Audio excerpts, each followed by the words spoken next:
and then I'll grab the bending iron. The bending iron is kind of an important part. The tour we've been waiting for. Oh, I know.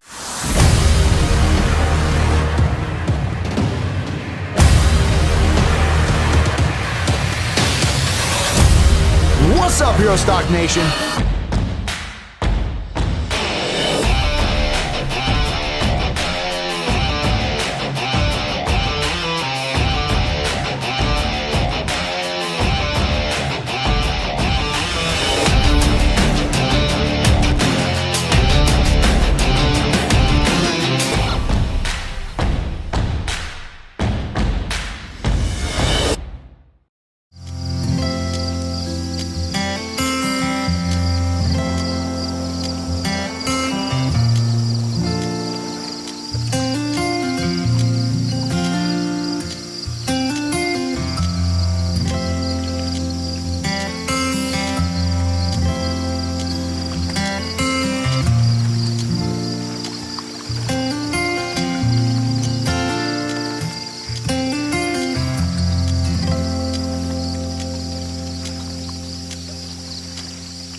What's up, Hero Stock Nation? I'm Tom Lamog with Matthew Jones. Matt, I don't know about you. I dream of places to bring my guitar to locations like that near a lake. Very peaceful. Just totally sets the mood for that acoustic guitar. And not just any acoustic guitar, it's a Rask acoustic guitar. Yeah, it's a Rask, baby. I tell you, Tom, I've always been interested in just kind of the inner workings on how guitars are made. And I think a lot of that fascination comes from being able to kind of have the stress of the day melt away when you pick up a guitar, and especially to be able to play it like we just saw. Oh, that's the ultimate goal. So I am so excited to talk to our guest today about just how he makes these. Absolutely. Well, tonight we'll be talking with master guitar luthier and maker of the Hero Stock guitar, Robert Rask. Now, I've gotten to know Robert over the last couple of years while he was building that beautiful custom electric guitar for Hero Stock 2024. Attending a concert event in Anaheim with him where a number of his handcrafted acoustics were featured on stage as the bands and musicians played them. And I've even had the opportunity to sit down with him on a podcast where he shared a number of heartwarming and interesting stories. Let me bring on Robert right now. Robert Rask. Hello, my friend. Hello. Thank you for having me on. It's wonderful to see you again. It's been at least a couple of years, it seems, behind the microphones. Sure. And I know with the passing of time, you have been involved with not only some exquisite guitar making, but also projects that I'm hoping that you'll share. I know that Jason's been tapping me on the shoulder and saying, make sure to ask Robert about that project.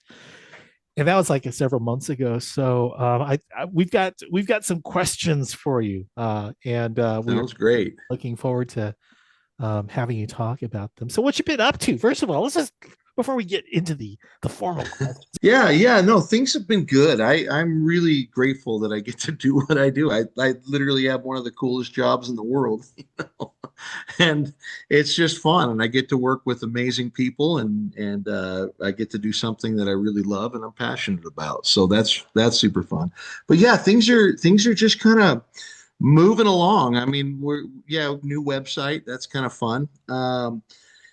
But lots of new orders coming in, so opportunities to work with different artists and build different guitars.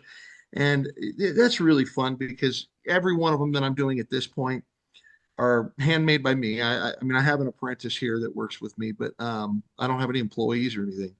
So it's just a one-on-one experience, and we get to dig deep and get into the meaning and the sentiment, and that's really kind of what I focus on, really. And so yeah, it's been a lot of fun. A lot of new guitars in the works, and it's just good stuff. Okay, so now that we have some idea of what you've been up to, and we didn't really touch on the video that we just saw in that Sure. area on the website, maybe you can kind of help us understand, first of all, what was your role in all of that, aside from that beautiful guitar and the beautiful scenery that was behind it, Sure. gentleman who's playing it. Who is the artist? Okay, that was Jimmy Stewart, and not to be confused with the actor. It's a different Jimmy Kind Stewart. of figured, He's but- he's one hell of a guitarist. I mean, he's just so good. And that was a really cool story, cool experience with Jimmy. That guitar, this was quite a few years ago that we made that video, and it was one of my first like big experiences with one of my guitars. We took it to Nashville. I met Jimmy there. Really kind of a cool experience with it. So what happened? First off, I have to tell you a little bit about the guitar. I know the video kind of had a little bit of information on there, but it's made from, well, first off, the name of the guitar is called the Sleeper, and it's kind of a dual meaning name. One is because the wood that makes up the back and sides of that guitar and a lot of the inlays, the head plate and stuff, is the oldest workable wood on the planet. It comes from New Zealand, and it was an ancient tsunami that knocked over these gigantic trees that were the size of the redwoods, right? The sequoias. And it caused a mudslide, which buried all these logs, these trees under the mud. And when it sealed off the mud, or the oxygen, I should say, when it sealed off the oxygen, it preserved the wood so it never petrified or anything. So they're pulling the Maori people are pulling these logs out of this hillside, and it's still workable wood, like you cut it down yesterday. But it's seeped up all the minerals and stuff from the ground, and it's enriched both the color and the tone, the sound of the wood, which is incredible. And so, the age is the crazy part. These logs sat under this mountainside, under this mud for over 50,000 years. It's just unreal.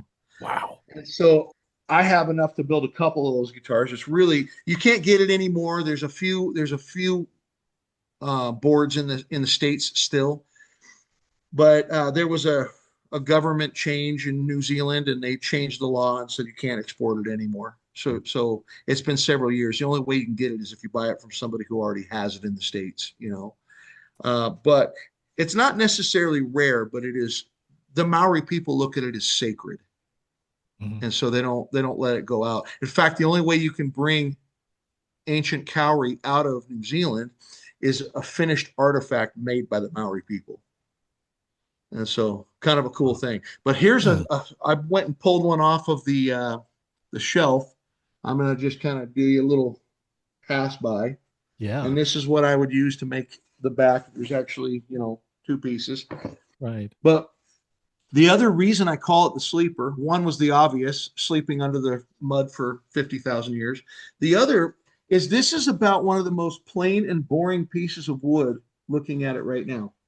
There's nothing exciting going on when visually with this piece of wood, but when you get it all sanded up and then you put the finish on it, it is one of the most beautiful woods I've ever seen. It all of a sudden there's a depth to it that you're not going to see it until you get the finish on it, but then it almost looks like gold flake in the grain of the wood, and it's just absolutely stunning. I think you can see some of that in the recording. Yeah, you can see the color itself. Oh, yeah. It has. There's a word that everybody laughs at when I say chatoyance. Wait, what's that again? Say that word. Chatoyance. Chatoyance. Okay. Yep. I tried to write that down how it sounds. I would use that in a sentence. Yeah. It's just basically the light refracting off of the wood and kind of dancing. And so you'll see the darks turn to light and vice versa with the movement of the wood. It's cool Oh, stuff. So okay. the interesting thing was I was building that guitar. I had an opportunity. I got an invitation from a studio in Nashville. It's a studio that recorded Hurricane from Luke oh, Combs. Luke Combs. Yeah. So that studio said, "Hey, your guitars sound good on online. Why don't you bring a couple in? We'll put them on a record." I said, "Yeah, done." This time I hadn't even made 10 guitars, right? So I was this is early. So we made a trip out of it, and we decided to go over to Nashville. I took a bunch of guitars. That guitar, I finished it. I worked all night long. I'd gotten it back from the finisher. I'm putting strings on it. I got it done at 6 o'clock in the morning, and then went home, grabbed my suitcase, and went to the airport. I worked all night to get this thing done to make Wow. it in time. And stringing up, it was really a surreal experience because I've never experienced anything quite like this. I get the thing done and I heard it was kind of there was a duality.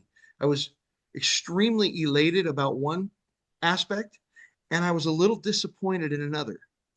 Okay, first, the sound was unbelievable. There was something kind of almost indescribable about the sound of that guitar. One guy said that it sounded like a 12 string with only six. Mm. The overtones were so full that it just shimmered. Okay. But I also like a guitar that has like a really round, full bass, in a guitar. And that was lacking like completely. Hmm. And I was totally disappointed in that, but elated at this other thing that I was hearing that I'd never heard, right? Very piano like highs. So I get the thing done. We go to Nashville and I'm in the hotel room and I'm getting ready to go to the studio the next morning. And I almost left that guitar in the the, the hotel room because I was like embarrassed. It didn't have enough bass. It was like Oh, I don't, you know what I mean. It was like I'm not purposely sure. left it there. That's a But at the last minute, I'm like, hey, everybody likes something different. What rings floats my boat might be different for somebody else. So just what the heck? I got nothing to lose. I'll just take all three of them, right? And he records the first two guitars Mhm. and had a great experience with them. And then he grabs the sleeper and he recorded that one and was just astounded by the sound of this thing. And I said, "Well, what about the bass?" He goes, "Well, actually, in the mix, we have to kind of take the bass out. And I don't have to do that with this one because Oh, we have to leave wow. that room for the other instruments."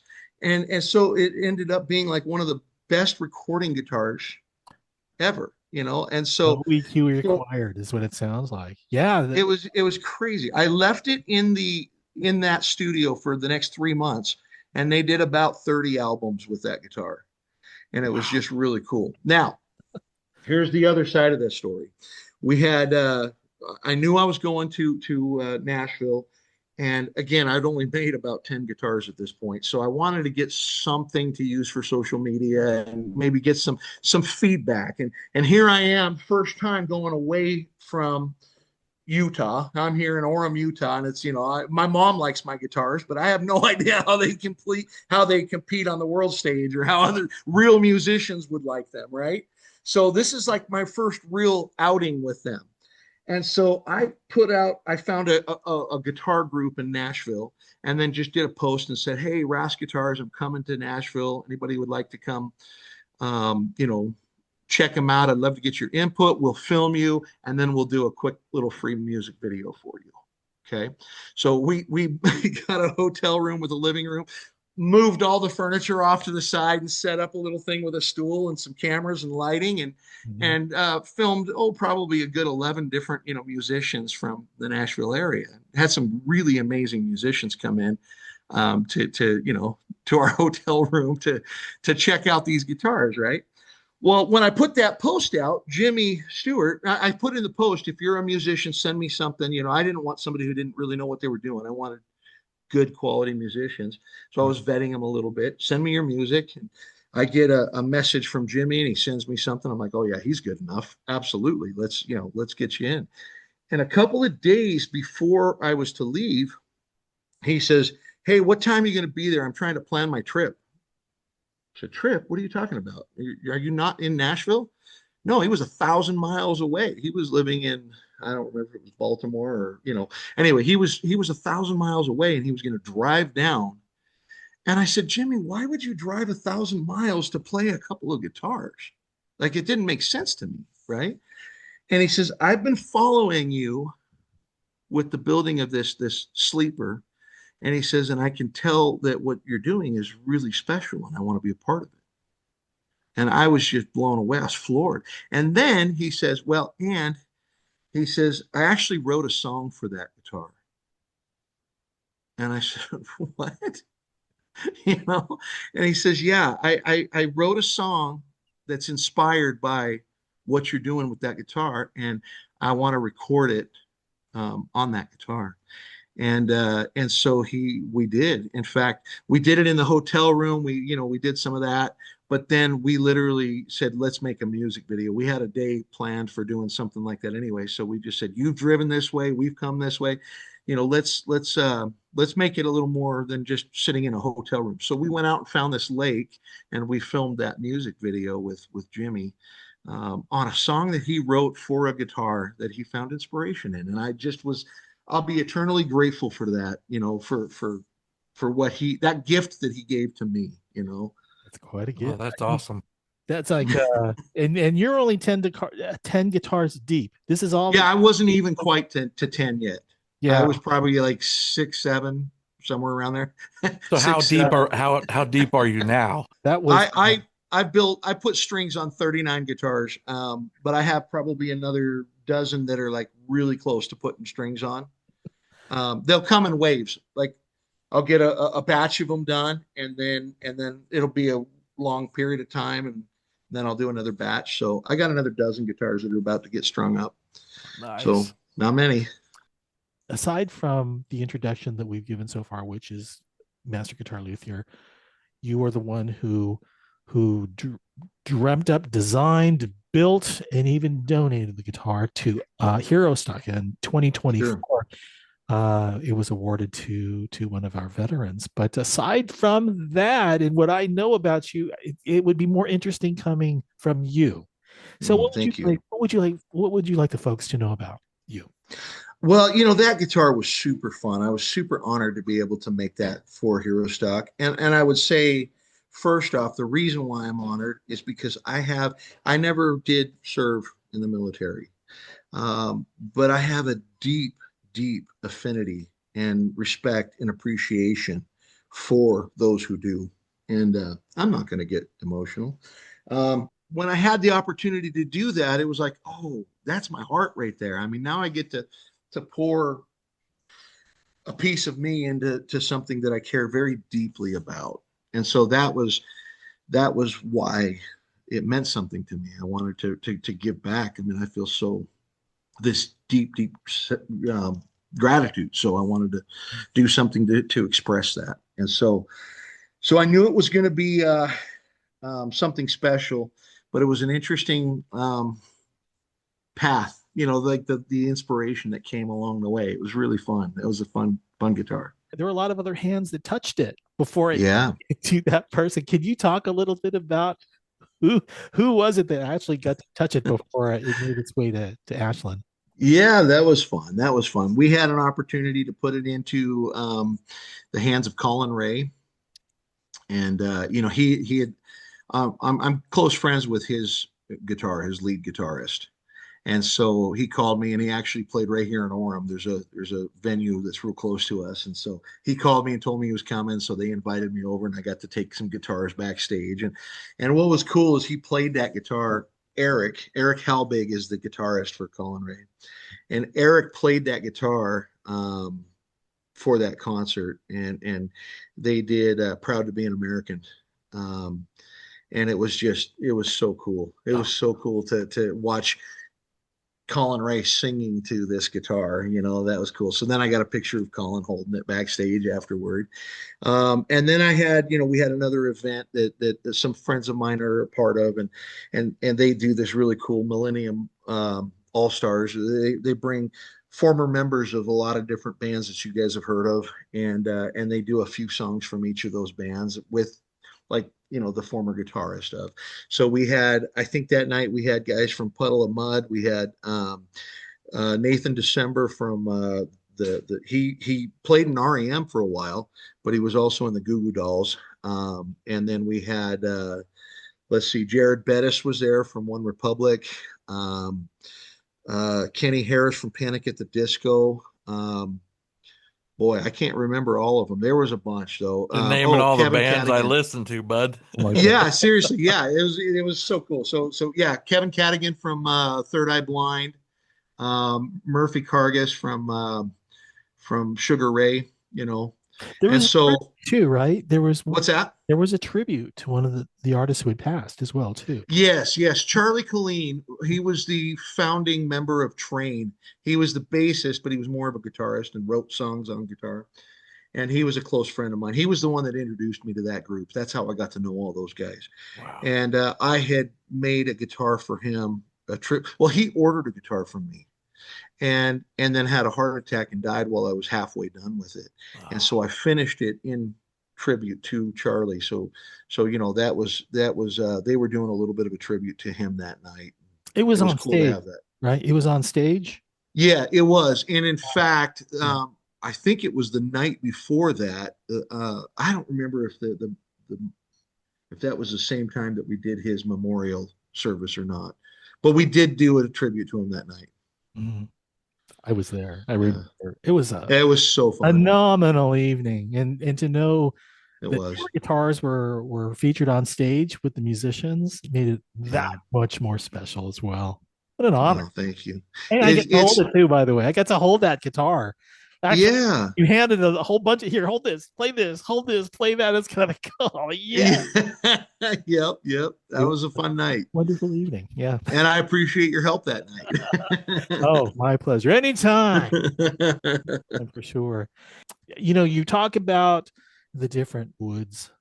They're not like what we, guitar players who are out there gigging, at least, I can speak for myself.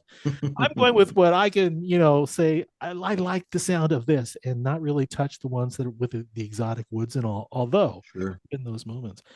You also talk about, traveling with all of these guitars to these different locations so others can go ahead and use that, which to me is like, oh my goodness. Anaheim, California, that was just remarkable. But let me read something off of your website, because this is kind of going to set the tone for what I'm hoping that you can talk about next. This is a quote from your site. I've come to believe that music has the power to heal, to elevate, and to tell stories that words can't. That's why I build, not simply to create guitars, but to give life to instruments that carry weight and meaning. Guitars built for those who want more than an instrument, for people who believe that what they hold in their hands should remind them of who they are, where they've been, and what they're becoming. Mm. My last conversation with you really went far beyond, here's the type of wood that I use, or these are the things that I do that everyone else does, but these are the things that I do that no one else does. So I just wanted to go ahead and read that, because you have a very unique approach when it comes to building guitars. Maybe you can kind of share some of your experiences with how you approach building guitars. Thank you. I appreciate that. So yeah, look, everybody's been through hard times, and so I'm not special. In fact, mine would pale in comparison to probably anything anybody else goes through. But my difficulties, my lows, well, then compounding that with poor choices that I made afterward caused me to spiral, and so I got to a pretty low place, and I found healing in playing the guitar. I got to a really low to where I really believed the world would be better without me in it, at one point. And I know a lot of people find themselves there from time to time. I almost took my own life one night, and I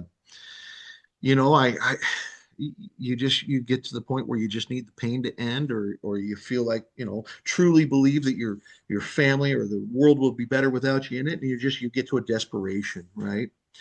And so I do know what it feels like to be at that point, and that's not a fun place to be. And I really understand that, that's a tough thing for people. So, and I would say, and I feel that it's important to say at this point, if you are listening to this and you are hearing my words right now, hold on. You have no idea what is coming.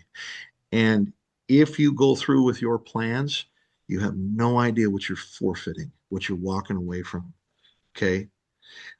Because now, I mean, 20 years later, I have the benefit of hindsight. I'm experiencing the most incredible fulfillment, and it's just surreal. And I'm building these inspired instruments and putting them into the hands of inspired people. And so, touching back onto that, I feel it becomes the responsibility of anybody who's been through the darkness and not only survived, but learned to thrive, to turn their light back to the path to light the way for others to find their way through. Amen. And that becomes like kind of my marching orders, or like the wind in my sails, if that makes sense. And so when I'm building and I'm approaching a build, I want to pack that thing with as much intention of love and purpose and meaning and sentiment into that guitar, because that thing, and by the way, I believe it's alive. I'll talk about that in a second. But that thing is now going to become one with the artist who's going to use it to light the way for other people. And I'm in awe of what I get to do, because it's co-creation. I get to take the most beautiful, amazing materials that were already created and hidden in trees all over the world. I get to make something new with them.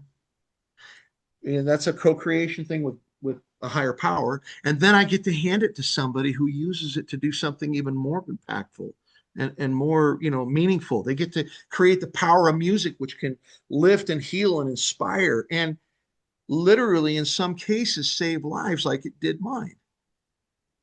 And so that's what that is summing up. That's the meaning behind what I do. It was around that time that I picked up a guitar for the first time. I'd never strummed a chord, and I learned. I bought a $300 guitar, brought it home that night. I bought a book, and I learned an A and an E, and I played them back to back, back and forth, and I wrote a song, and it went to number one. No, I'm kidding. It didn't. Nobody would want to hear it. It was horrible. It was not I don't even remember. You said the moment I strummed that guitar, I was saying. Yeah. But it was really a healing moment, because for the first time, I'm able to get all this pain and emotion that had been trapped inside of me and was being crushed by, and now I'm able to get it outside, and it was cathartic. And that was the moment that the direction changed from spiraling to climbing into the light, if that makes sense. Mm-hmm. And being a lifelong woodworker, and then looking into this thing going, ooh, that's made out of wood. I wonder if I can do that. How long had you been working with wood before discovering the fact that I could play with guitars too? Sure. I started woodworking at 8 years old. I mean, I just always been passionate about making things, and wood was always a really warm medium, and I loved creating with wood. I found a deep passion early on for the exotic woods that are all over the world. There's some just amazing woods, the colors that you find and the patterns and the grain and stuff when you cut a tree open, it's unreal. So that's always been a part of my life. And then, it wasn't until, and that was 18 years ago that I had that experience looking in, but it took me another 10 years before I really built my first guitar. I started studying and looking at it and building up the nerve, to try to do something like this. And so, yeah. What was the first one like when you, first of all, the experience of pulling the materials together, going through the building process, and then the end result? What can you say? Yeah, that was a really cool experience. Okay, look, I'm going to tell you, it looks like a first guitar. It does not look like what I built today. Okay. But it was a surreal experience because I spent a year and a half, almost 2 years building that first guitar, and had to come overcome obstacles and fix mistakes, and I really had no idea if I was even going to succeed at this, but I just kept trudging along. And the day I go to string it up, I pulled the strings out of the box or the package, and I had a little miniature panic attack because all of a sudden I'm going, ooh, I don't know if this is going to sound like a guitar or rubber bands on a cardboard box. I don't know if it's going to play in tune or be playable. Mhm. Is it, and then the biggest concern is I'm about to put 150 pounds of tension pulling on that little thin Yeah. top on the bridge, right? Is it even going to hold together? It just Did come you feel like you might implode be on putting me. your eyes at risk? It's kind of like, because I know when I have to, Yeah. it's like, oh, it's gonna. Yeah, I was really nervous. I was really concerned. Yeah. So I put the first string on there, the low E, and start winding it with one of those little hand winders. And the first sound I hear out of that thing was bringing it to pitch. And I hear this boom as it comes up. And the hair on the back of my neck stood up. Oh gosh. And I went, ooh, I think that's going to be good. So Oh. get all the strings on, tuned up, stretched out, and then picked it up and strummed the first few chords. And it filled the room with the most beautiful sound I had ever heard. And I lost it. I just cried like a baby. It I was got it was the most surreal thing I've ever experienced. I think what's really cool about this is, saying that you've been, interested in woodworking and building, with wood since you were 8 years old. You talk about those lows, like everyone has them, and the Mhm. answer was right there in your hands, what you were Yeah, able to do, you know. So it's so inspiring to hear you talk about, using that ability to become that beacon of hope, yeah. instead of that lightning rod of hate. So it's absolutely Thank you. beautiful. Yeah, that's interesting that you just said it in that way, those words, lightning rod of hate, because the first 2 years from the low point until that moment where things started turning the other way, um, I was addicted to hate, anger, blame. Um, I had some things happen in my life, some by my own choice and some by the choices of others, and I had become really dark because I was so addicted to hate. And one of the most important things that ever happened in my life, part of it was, you know, I mean, I really do believe music saved my life, no joke. But probably the more important part was getting to a point where I had to learn how to forgive. And learning how to forgive was really what enabled me to really start on a whole new trajectory and start a healing process that has just been incredible. And that doesn't mean life is like perfectly smooth even today, but I'm so better equipped to handle the lows now than I ever was. Beautiful, beautiful. Robert, so you've built a number of guitars over the years, Hmm. and from that, I know you've shared with me it is more than glue and more than strings, and Yeah. but there's also that part of you, and I want to call it spirituality. That's what I got out of it. Yeah. Yeah, no, no, no. I appreciate that. Well, Yeah. I'll start by just telling you that I think that it is more than wood. I truly believe, and people are free to think I'm a nut job, and I'm comfortable with that. Okay, I'll take that. But I really truly believe that these materials there's life to them. There's like literally a life to them. In fact, I think all things, and I'm not pushing my beliefs on anybody. I mean, but I believe in this creationism, or creation based, you know, foundation, I'll say, that all things were created spiritually before they were created physically. And so I truly believe that all matter is made up of some form of organized intelligence. I don't know. I can't tell you that I understand the mysteries, and I can't speak to that. But what I can speak to is there's a whole lot of evidence that speaks to it. Like, for example, quantum physics. Have you ever seen the dual slit tests where they put light through two slits, and the light particles, individual particles, will react differently if it's under observation. If you turn the camera on, it gives you a different pattern than if it's not being observed. And that means there's a consciousness, there's a decision being made, right? Even when they put the camera there and don't turn it on and try to trick it into being watched, it knows when it's being watched and it will behave differently. There's Dr. Emoto that you can find on YouTube, that does these water experiments where he puts positive words and then freezes the water and then looks at it under a microscope, and you see these beautiful snowflake like structures on the positive words and then disorganized on the negative words, and it's like kind of, you even see some dark colors and stuff in the water. There's the rice experiment, which my wife and I did 15 years ago, where literally we boiled a pot of rice and put half of it in one container and half in another and left it on the counter. Two identical containers. And the only difference is we wrote love on one and hate on the other. After several weeks, I pulled the lid off of the hate rice, and the mold had grown like hair up under the lid, and there was no visible light. It was black and green, and it smelled rancid. It was horrible. And then I lifted the lid off of the love rice, and there was one spot about the size of a quarter that was tan brown, and the rest was kind of a dingy white. Now, I can't explain exactly what happened. And yes, it was anecdotal. It was in my kitchen. It wasn't a laboratory. I get all of that. But I watched something physically happen. My best hypothesis is that the intelligence in the matter, okay, mind you, yes, it was a plant, but it was cooked, right? My best hypothesis is that the intelligence in the matter somehow react with the energy that we're associating with those two words. Okay. So if that can happen with rice or with water, why not a piece of wood?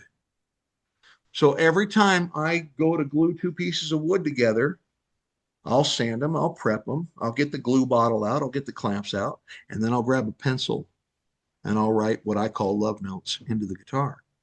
And I'll write healing power of music, or beautiful tone, or gratitude, or whatever I feel inspired to write into that guitar at that moment. And then I put the glue on and clamp it, and nobody would ever know about it, except for everybody that's listening to this. Yeah.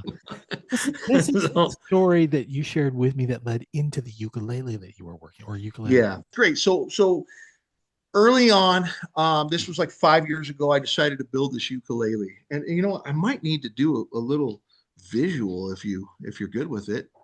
And then I'll grab the bending iron. The bending iron is kind of an important part. The tour we've been waiting for. Oh, I know. If you wouldn't mind. This is Okay, so cool. so this is my bending iron, and I'll kind of give you kind of the whole view of it. I turn on the heat gun. That gets this pipe to 350 degrees, which allows me to heat up the wood. All right, so here's a set of sides for a guitar. And so I'll get them really, really thin, and I'll spray them with a water bottle, get this to 350 degrees, and then I can bend it on there. That's how I get the shape of a guitar. And at the time, 5-6 years ago, I decided to do this ukulele out of Paducah, and I learned something about ukulele. Doesn't like to bend. And so I had these sides really thin, and I got them all ready, and this is all to, I start pushing on them, and I could just feel it kind of resisting and not wanting to cooperate. And I get through the lower bout and then through the waist, and I'm up on the tightest bend on the instrument, the upper bout, and I'm feeling it just resisting. And all of a sudden, snap. That was a little bit of a gut punch, You just, you feel it. Beautiful piece of African Paducah, right? So I get another set, and I thin it down, and I get it all prepped, and I heat it up again, and I spray it down, and I go through the lower bout, and I'm being really careful this time. I don't want to mess this up, right? And so I get to the upper bout and snap a second time, and then a third time. I broke 3 sets of sides. Oh man. What's and the secret? Then I finally got it to cooperate without any cracks or breaks.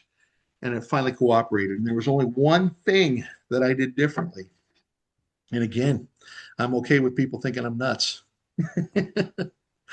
I talked to the wood. I talked to it.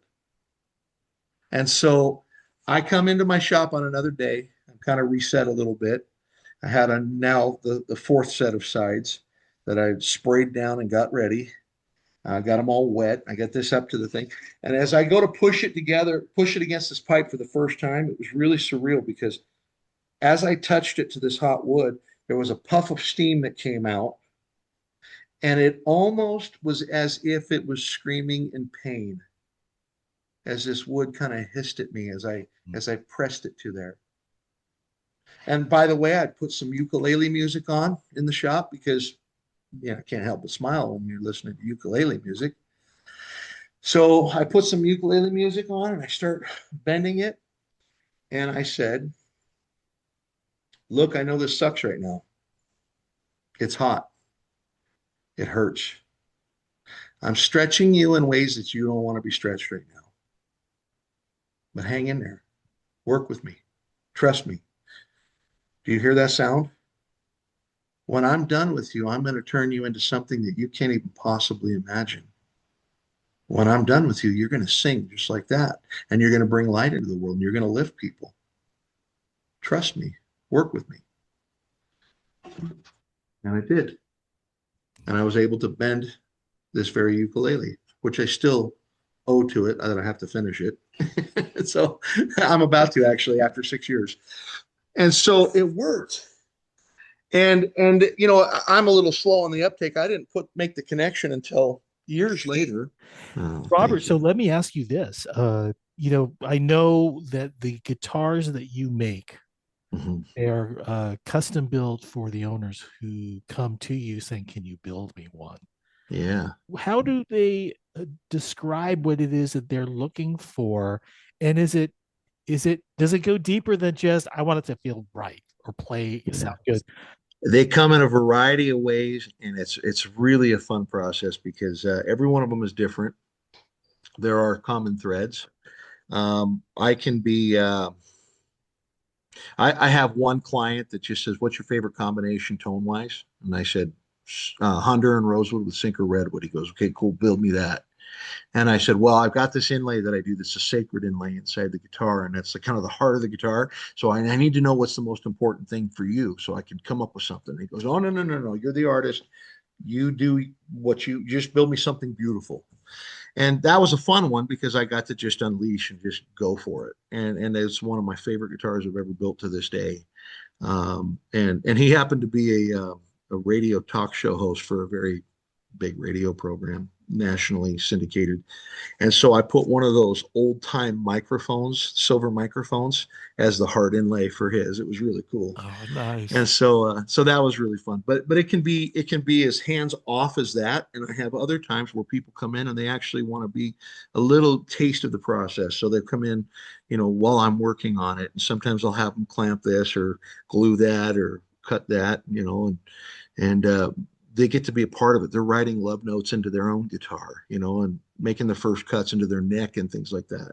And a lot of it has to do with getting to know the client and finding out what they've been through, what's meaningful to them.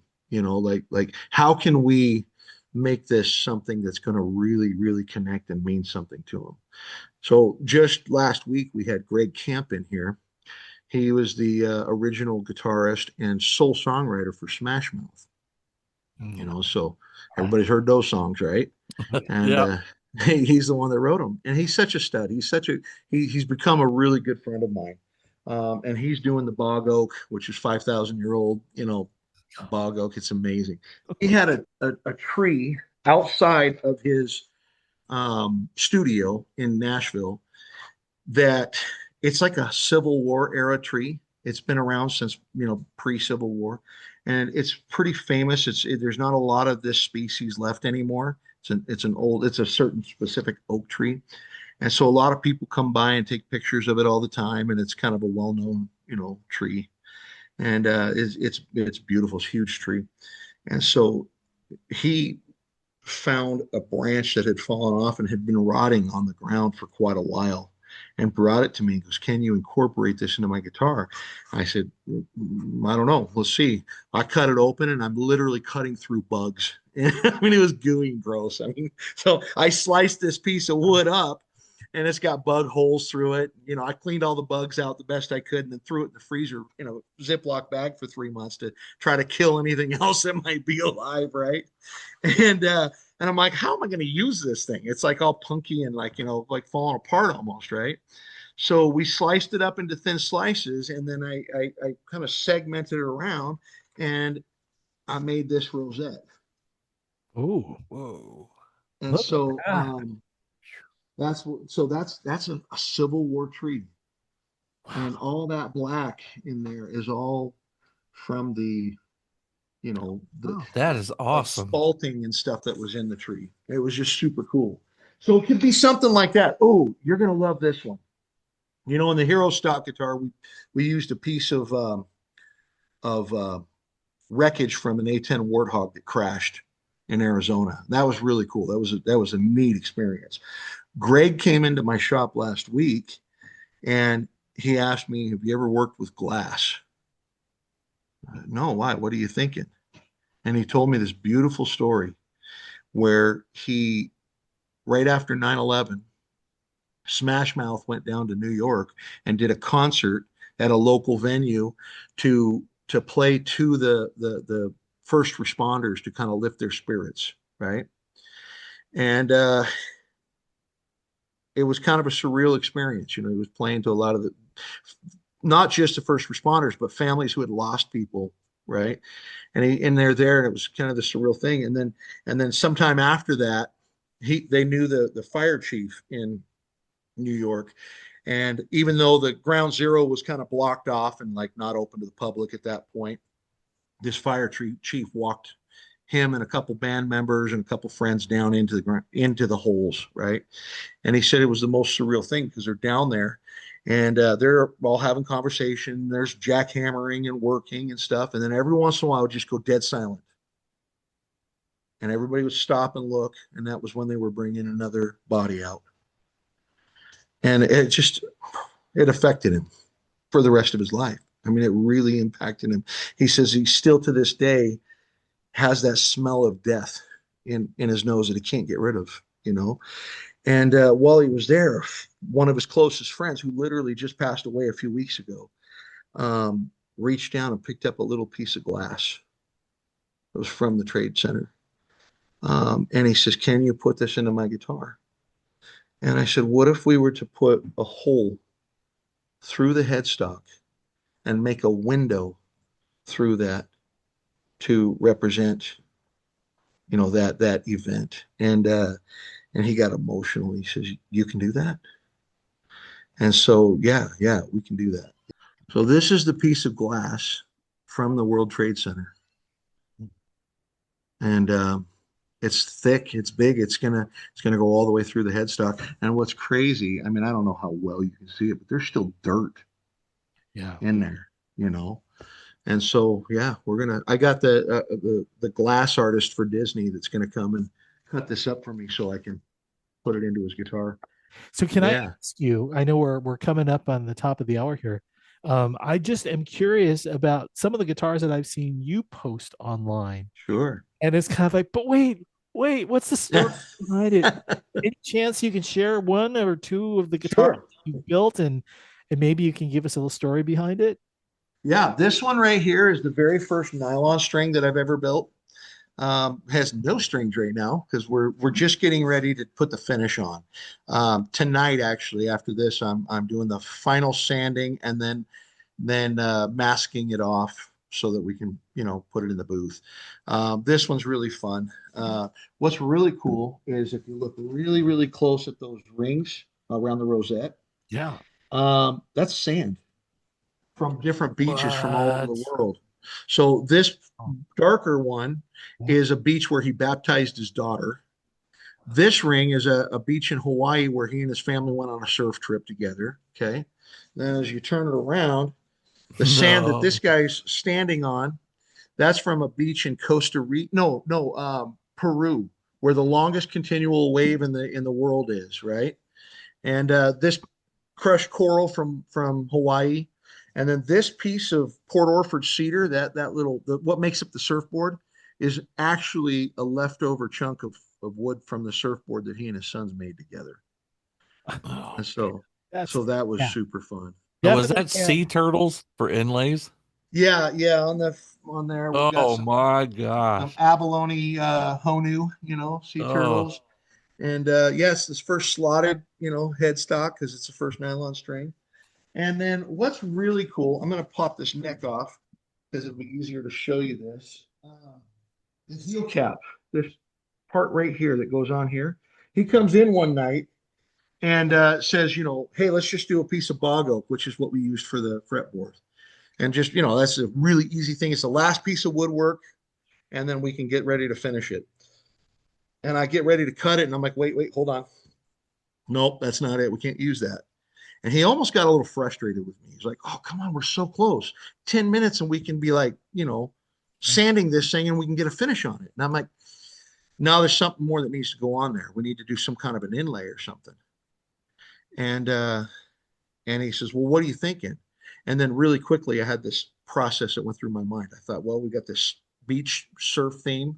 Maybe it's a fish. And before I could even vocalize that, something in my head, nope, that's not it. And so I turned to him and I said, I'm not sure what it is. You're the one that has to tell me, but it has to be spiritual in nature. It's not going to match the rest of the guitar. It has to be spiritual in nature, and it has to represent your connection with your higher power. Mm.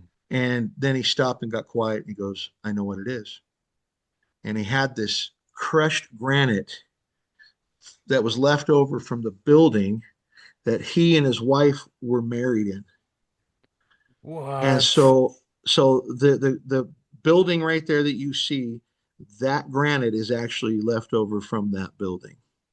And then the sky, the night sky, is actually sand from a beach in Costa Rica, Oh, which is another, and then the wood, the mountains are walnut from another kind of a spiritual leader, kind of a famous tree within his religious group. And so that was kind of another little neat thing. But it was like, oh, okay, now I know. Now this thing's complete.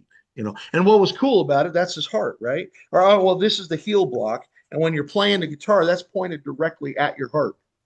And so that was the most, that was a sacred, meaningful thing for him. for Man. people who are guitar players and they're looking at the guitars that they have now and they're watching Mm-hmm. this thinking there is so much more to this guitar than what Mm-hmm. I've got. These are just amazing stories, and Thank you.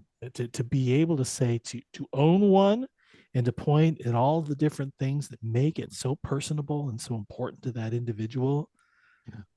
Guitar players need to be thinking about that. It's not just Yeah. there's more to this. This is a connection to a higher power directly For sure. plugged into my heart and soul. I look at it differently after hearing your story, that's for sure. Well, thank you. I want to speak to one thing you had mentioned earlier. How do you keep coming up with these ideas? And there was one guitar, like I'd never prayed over anything I'd ever made in my life until I built this one particular guitar that I knew the guy was going to use it for his own TV show where he goes around the world and shining a light on the good people do, and then he writes them a song on this guitar. And I knew he was going to use it. He was going to go all over the world with it and do something really beautiful that was going to bring light into the world. And he was very religious and spiritual in nature, and so we kind of leaned into that with the materials. And we had the rosette was a 2,500-year-old olive wood from the Holy Land. I mean, literally wood that was there. The tree was alive while Christ was there. And so we put those kinds of things on his 12th fret. We put two lepton coins. They were uh, bronze Roman coins. They were widow's mites from the story in the Bible where the widow gave of her all by putting these two mites in there. And so we put two widow's mites in his. I mean, it was just such a cool thing. But it was the Man. first and only time, well, it was the first time that I'd ever been prayerful about something I was making. I knew it was going to make an impact in the world. And so I fasted and prayed, and I just invited God to be a part of this process, right? And when I got all done with that thing, I sat back and went, wow, that was amazing. I'm really grateful that I got to experience that once. And what was shocking to me was it's not every single guitar I build, but it was shocking to me to see that same things happening, tapping into this inspiration and having this guidance and direction and having these little miracles that get to be a part of this process. I'm still in awe. For sure. We've been talking with master guitar luthier and maker of the Hero Stock 2024 custom electric guitar, Robert Rask. And boy, what great stories, my friend. How do we steer people towards you to get their guitars ordered?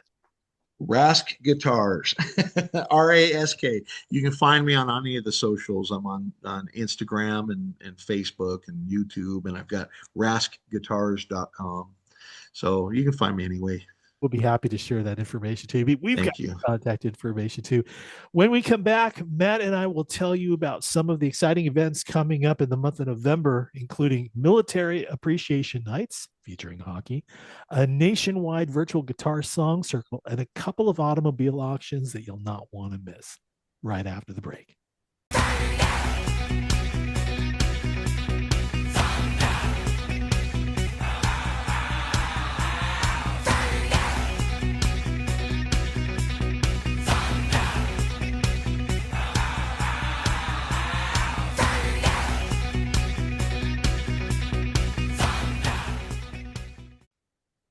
Man, listening to those stories, it made me think, I'm so grateful that I get to share this time with you and with Robert and really connect with people who are making an impact. And like Robert said, the people that we communicate with and the people that we work with and we socialize with, we really stand, next to them with that opportunity of being that beacon of hope. And if we can show one person, hey, there's light at the end of that tunnel, then by God, the person who we showed it to can show another person. So beautiful human being, such a beautiful soul behind those beautiful guitars. Just an amazing opportunity to be able to talk to him and hear his story. Looking forward to what he's got planned, with what he was talking about, not only with this project that he's working on, that not a whole lot more has been really said about it, other than whispering in my ear from Jason. I'll make sure to ask him about that. Yeah. But, those guitar builds, 39 guitars that he's built, and it's not the quantity, it's the quality, and It's the certainly quality. Yeah. just the amount of care that goes into the building of these guitars and just the relationship that people have with it. It's just awesome. Like you said, labor of love. That's true. Okay, so what's coming up in the month of November? Let's talk a little bit about that. If you've stopped by Jason's Facebook page, you're going to notice a couple of hockey games. Both of them are saluting the military. First of all, it's going to be the Lincoln Stars over at the Icebox on November 8th. That's military night. There's going to be a live jersey auction that you'll want to be a part of. Just make sure you get over there. Go to the herostock.org website under the events, and you can buy your tickets there. There's also the first ever Great American Guitar Strum, and Hero Stock is partnering with my Santa Clarita Veterans Guitar Alliance chapter here in California. All you need to do is just bring your guitar, sit in front of your computer, log into the Zoom or the YouTube page. All of that information, again, is at herostock.org. We've also got the Omaha Lancers on November 15th, and that's happening over at Liberty First Credit Union Arena in Ralston. Omaha Lancers Military Night. Tickets are just $15, and you can go to the website to get more about that. So, and we have, next time we're back here at the Roundtable, Thomas Walk, who is a veteran poet. You may have heard of him from a couple of weeks back when we had the VA National Creative Arts Competition. He was one of the winners, and he's going to be coming back to talk exclusively with Matt Jones next week here. We're going to do a deep dive, bud, a deep dive. I felt like we just dipped our toe in the pool a little bit when it came to talking with Tommy and his writing style and why he does it. And we're going to do a deep dive. We're going all in. I have to say that when I heard him reading his poetry, I felt like there needed to be a spotlight on him as he was reading it in dramatic fashion, but it was so effective. It was something that I'm really looking forward to next week. Absolutely. All right. Everyone, you've been listening to the Roundtable, where heroes talk, We're a Hero Stock Nation podcast. Catch us on Amazon, Apple, Spotify, and at www.herostock.org/podcast. Till next week, for Matt Jones, I'm Tom Lamog. Have a good night.